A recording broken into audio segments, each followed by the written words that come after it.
Whether you're solving mind-bending puzzles in Portal, managing resources in StarCraft, or pulling off sick no-scope headshots in Call of Duty, video games ask you to master skills to overcome challenges. And how do they do this? With carrots and sticks. The carrots are how the game rewards players for doing well. Think points, better weapons, unlockable content, the same way you'd give a horse a carrot for doing horse stuff. The sticks are the way the game punishes the player, like being whacked with a stick. Lots of horse metaphors here. And the strictest punishment short of game over? The fail state, death. So let's talk about fail states, how they've evolved, and how they're threatening the very existence of video games as we know them. But don't worry, it'll be fun. Part 1, the arcades, where dying costs you. Literally.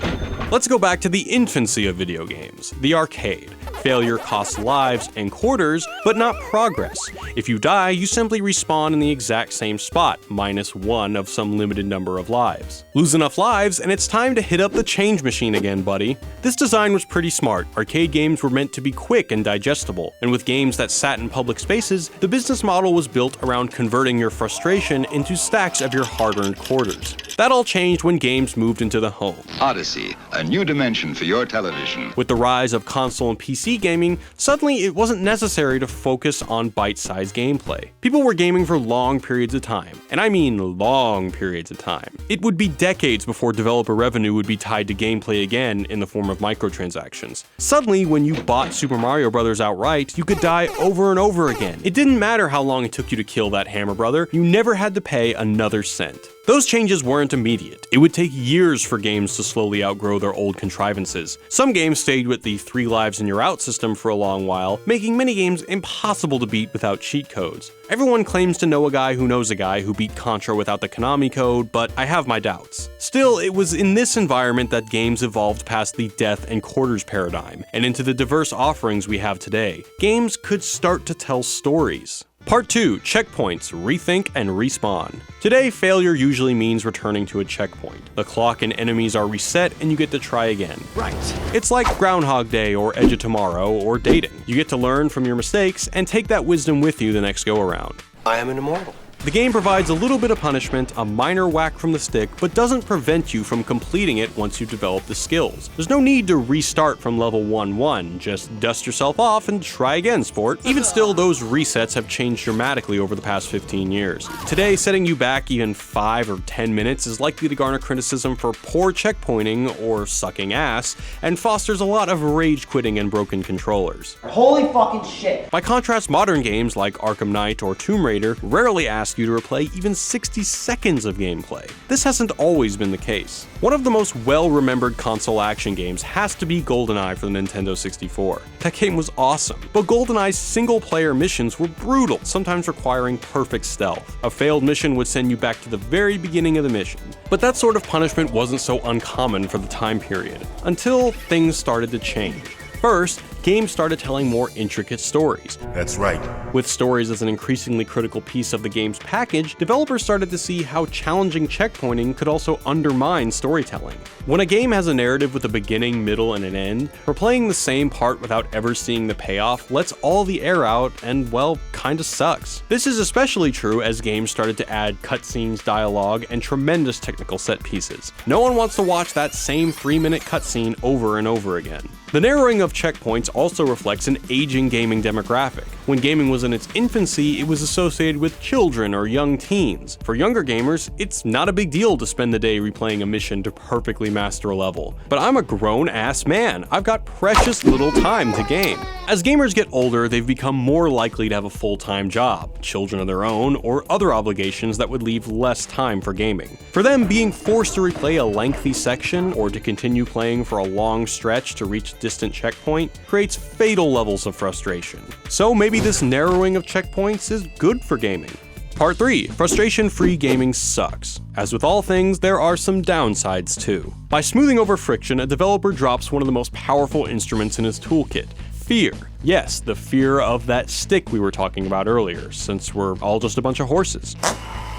Even in the virtual world of video games, dying means loss. Lost money or loot or points or respect or whatever. In almost all cases, it means loss of progress and time. By minimizing those losses, games minimize the risk. And just like in real life, you can't have thrill without risk. Without the stick, the carrot wouldn't taste nearly as sweet. We all play games to engage with that risk. It's why we don't play games on God mode. Without that fear of loss, there's no pleasure in the triumph. Nowhere is this evolution clearer than in the Far Cry franchise. The console version of Far Cry 2 was much maligned by people who hated respawning enemies, dreary landscapes, and yes, a jacked up checkpoint system. Instead of dying, an NPC friend would appear to drag you to safety. In some cases, the NPC could get injured or even die in the rescue effort. Nice work, dude. And when they did, they were gone forever. If you died without an NPC friend to bail you out, you were forced to go back to your last stop at a save cabin, which could be far away and make for tons of lost progress. To add insult to injury, the map was spread out with extremely limited fast travel options. Even getting to a mission in Far Cry 2 required crazy long treks across desert and jungle where you could be ambushed at any second.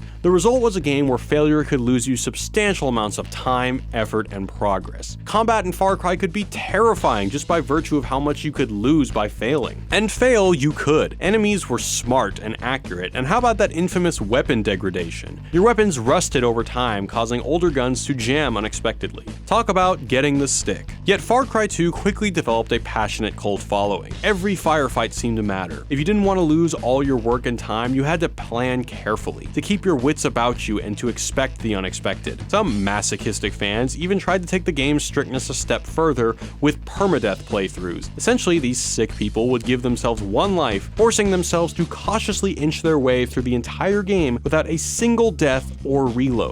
Talk about fear of loss. To this day, fans fondly remember how engaging Far Cry 2 was, however they played it. But as I said, Far Cry 2 pissed off many gamers, and developer Ubisoft Montreal responded to those complaints in the franchise sequels. Far Cry 3 and its successor Far Cry 4 removed almost all of the fear and discomfort for which Far Cry 2 was known. Producer Dan Hay even addressed the issue directly in his interview with CVG in the months leading up to its launch. We want to give the player the opportunity to turn on the action whenever they want. We want to make sure the AI isn't just hammering you with bullets. We want to let you move around the periphery of the area, making the game wait for you. Regarding that crazy degrading weapons thing, he commented, "We don't want to punish the player, so the reality is that when you pick up a gun, you're going to shoot it and you're going to be successful." The buddy system was removed, good riddance, and autosaves and plentiful safe houses were added to the game. Far Cry 4 doubled down on that modernization, employing automatic checkpoints before any significant encounter. By Far Cry 4, failure rarely cost more than a few minutes of progress. The marketing also played up the whimsy and mayhem. The message was clear: come have fun, fuck shit up. Don't worry about making a mistake, we won't give you a hard time about it. You have nothing to lose. And the message was well received. Far Cry 3 and 4 were incredibly well reviewed, and they are undeniably fun games that anyone can casually pick up and play for a few minutes on a relaxed afternoon. But after playing all three games, it's hard not to think that something cool was lost when the harsh edges of Far Cry 2 were sanded down. It's not just that the difficulty was dramatically reduced,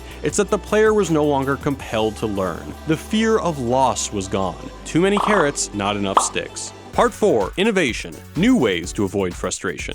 Given the fact that everyone likes to win, it's not surprising that developers have continued to look for new ways to help players finish their games without pissing them off too much. What is this, easy mode? Games like BioShock and Battlefield Bad Company abandon the checkpoint for a respawn system. Instead of rewinding time, the player is remade in a fight that is still ongoing. It's almost like the old arcade games, but with infinite quarters. While common in multiplayer gaming, such systems have always been unusual in home single-player games. It's like gaming with training wheels. In BioShock, dying would lead to a respawn in Vita chambers without any lost progress. The cost was a little in-game money, but other than that, you could respawn infinitely. You're more like the agents in The Matrix than Tom Cruise's character in Edge of Tomorrow. The benefit? Players never waste time. They never have to explore the same room, listen to the same dialogue, or kill the same enemies. But BioShock's Vita chambers is also a great example of how reducing frustration undermines learning from risk. You see, in traditional checkpoint games, repeating believing the same failing strategy is bound to produce the same result.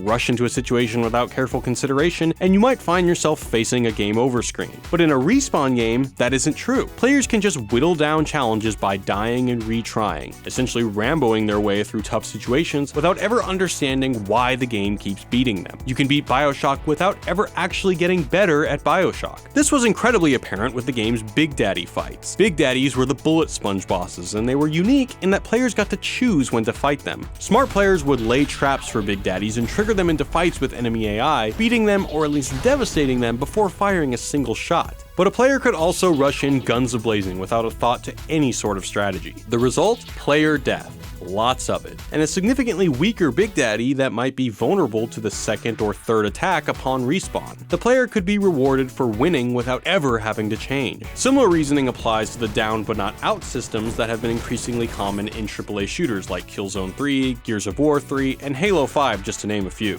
In these games, instead of returning to a checkpoint, the player falls to his knees and waits to be resurrected by an AI-controlled teammate. Besides the infuriating wait for the slowest AI buddy ever, this has the same effect as BioShock's Vita Chambers. You don't have to understand those games to be good at those games to beat those games. Where's the fun in that? Conclusion, are games still games? In an attempt to reach more players with more diverse lifestyles and limited time, these attempts at time-saving features are admirable, but they also pose an existential threat to what games are. The loop of learning and reward and punishment is exactly what makes a game a game. Leave video games aside for a second and think of a basketball. You can dribble it, you can pass it, you can bounce it off your friend's forehead.